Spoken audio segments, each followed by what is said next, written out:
तो अब आमिर के इस ये जो केस है लीक वीडियो का, इसमें 2 अक्यूज़्ड हैं। दानिया मलिक को कोर्ट ने अक्यूज़्ड एंड एब्सकॉन्डर करार दिया है, क्योंकि इनको पहले से ही कोर्ट समन कर रही थी। जी बिल्कुल कर रही थी, और वो पेश नहीं हो रहे थे। मैं इस चीज़ पे हैरान हूँ कि जहाँ एक इंसान को खौफ होता है, कुछ भी नहीं है, इनको लगता ही नहीं कि उन्होंने कोई जुर्म किया है, कोई गुनाह किया है, कि इंसान ज़िंदगी अपनी हार गया उनकी इस घटिया हरकत की वजह से, और उनको वो अभी भी मुस्कुरा रहे हैं, जी रहे हैं। तकलीफ़ में जो लोग हैं, जो कंसर्न लोग हैं, वही हैं। अभी 2 साल हो गए, लेकिन लोग उसी तरह उनको याद करते हैं, आमिर को मिस करते हैं।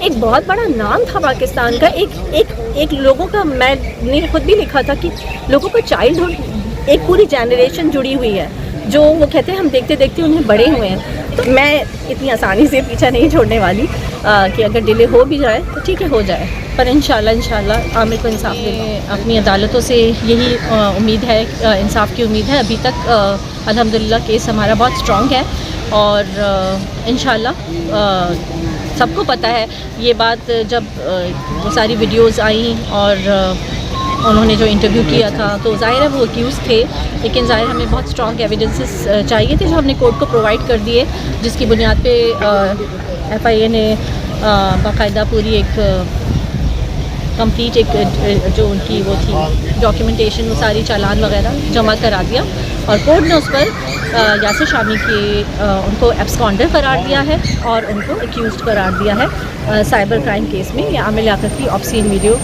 के लीक के केस का।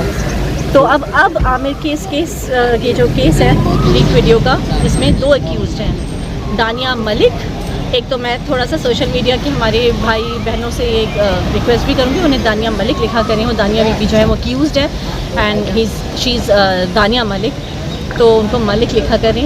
और प्लस ये कि थोड़ी सी सोशल रिस्पॉन्सिबिलिटी हमारे सोशल मीडिया की ये बनती है कि किसी भी बात को पोर्ट करने से पहले, या उसको ख़बर बनाने से पहले, या आवाम के सामने लाने से पहले थोड़ी सी रिसर्च कर लिया करें, थोड़ी सी तहकीक कर लिया करें, जो कि उनकी सोशल रिस्पॉन्सिबिलिटी है।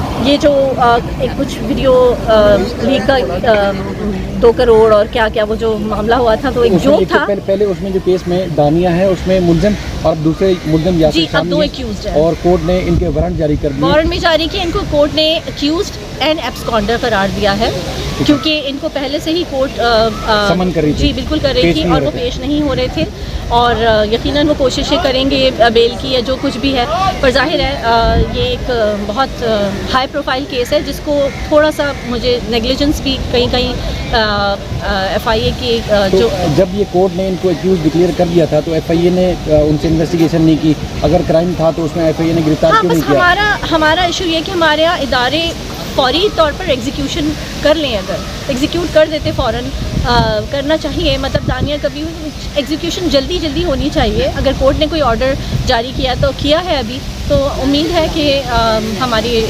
FIA लाहौर या कराची से हमारी टीम जाए और उनको अरेस्ट करे, जो कि होना चाहिए। और इन केस मान लें कि वो बेल ले भी लेते हैं, तो ज़ाहिर है उनको ट्रायल तो फेस करना पड़ेगा। अगर बेल ले लेते हैं तो FIA के पास ये सबूत हैं, तो बेल कैंसिल भी करवा सकती है प्रोसिक्यूशन।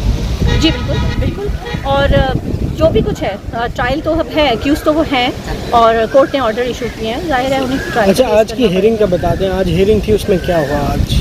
फ़िलहाल तो हमारा यही एक था कि इनको अरेस्ट वारंट इनके इशू हुए हैं, तो उसके बाद फर्दर अब जाहिर है जब वो पेश होंगे तो आगे केस चलेगा इंशाल्लाह। तो दानिया मलिक जो है वो उनको आज पेश हुई थी, या हाजिरी से इस्तिस्ना मिला हुआ? दानिया मलिक को कोई इस्तिस्ना नहीं मिला हुआ, सारे इस्तिस्ना वो खुद ही ले लेती हैं, और यही वो पॉइंट्स होते हैं मेरे ख्याल में, वो खुद अपने आप को मज़ीद क्या कहते हैं ना, मशकूक और बनाती है। मशकूक की अब तो फिर वो तो बाकायदा मुजरिम है इस केस में, तो बस देखिए अल्लाह मालिक है। दानिया का तस्करा हुआ तो प्रॉपर्टी का केस यहाँ से हाई कोर्ट में वो अपनी वालदा के साथ लेके आई थी, और ये मामला सुप्रीम कोर्ट भी गया था, तो क्या अब भी उनका किसी अदालती फोरम पर प्रॉपर्टी का केस पेंडिंग है, या नया केस? मैं आपकी सोशल मीडिया के थ्रू एक और मैसेज भी देना चाहूँगी, और एक इन्फॉर्मेशन मैंने डाली थी अपने सोशल अकाउंट से भी, सोशल मीडिया अकाउंट से, कि ये केस जो है सुप्रीम कोर्ट तक गया था इन्होंने, जिसमें आमिर की कब्र कुशाई का जो केस था, पोस्टमार्टम का केस वो था, प्लस इन्होंने उसमें विरासत के लिए भी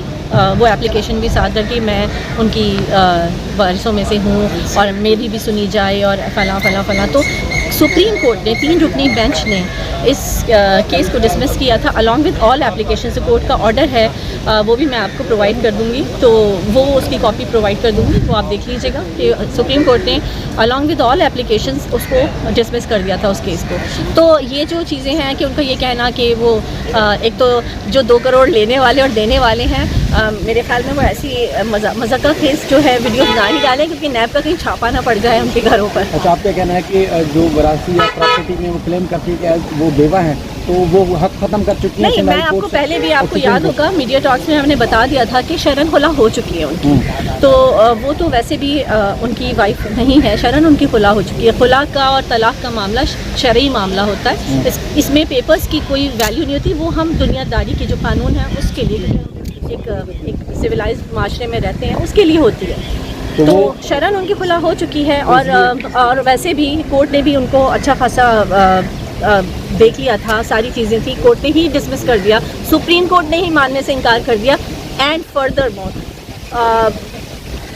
दानिया का नादरा में कोई रिकॉर्ड नहीं है किसी भी किस्म का, कोई भी जाकर नो आमिर के वरिसा में सिर्फ अहमद आमिर और दुआए आमिर आते हैं, कोई भी जाकर पता कर सकता है। ये जो शोशे हैं वो सोशल मीडिया के शोशे हैं। थोड़ा सा आपको पता है उनको टिकटॉकर और ये फला, तो हमारा सोशल मीडिया, बस मैं यही कहती हूँ हर बार कि बड़ी रिस्पॉन्सिबिलिटी होती है इस वक्त सोशल मीडिया की बहुत रिस्पॉन्सिबिलिटी है। प्लीज़ थोड़ा सा रिस्पॉन्सिबल हो के रिपोर्टिंग किया करें, ताकि हम मतलब एक सही जो खबर लेके या कोई लीगल केस एक लेके चल रहे होते हैं, कम से कम कोर्ट से जाके या तो कॉपी लें उस केस की, और या मुझे से कांटेक्ट कर लें, मैं बता दूं।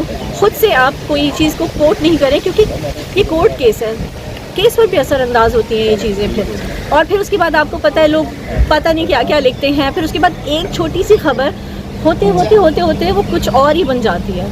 तो वो बेल, किसी ने ये भी मैंने देखा, किसी ने लिखा कि उन्होंने वो अभी रिहा हो गई हैं और उन्होंने इनहेरिटेंस का केस किया है, रिहा 2 महीने की जेल काट के वो बेल पर प्रोविजन है, वो बेल मिली थी उनको, तो वो अभी रिहा नहीं हुई है, अभी बेल पर है, वो ट्रायल फेस कर रही हैं, वो स्टिल वो एक मुलजिमा है, तो अब उनके साथ एक्यूज जो दूसरे भी हैं। आपका ये कहना है कि अब उसको बल्कि सज़ा की तैयारी करनी चाहिए कि ये मैं तो उनके मुतमईन होने पे हैरान हूँ, मैं इस चीज़ पे हैरान हूँ कि जहाँ एक इंसान को खौफ होता है, कुछ भी नहीं है, इनको लगता ही नहीं कि उन्होंने कोई जुर्म किया है, कोई गुनाह किया है, एक इंसान ज़िंदगी अपनी हार गया उनकी इस घटिया हरकत की वजह से, और उनको वो अभी भी मुस्कुरा रहे हैं, जी रहे हैं। तकलीफ़ में जो लोग हैं, जो कंसर्न लोग हैं, वही हैं अभी भी, तो इतना आसान नहीं होता। बहुत सारे फैंस हमारी सोशल मीडिया पे रमज़ान अभी जब गुजरे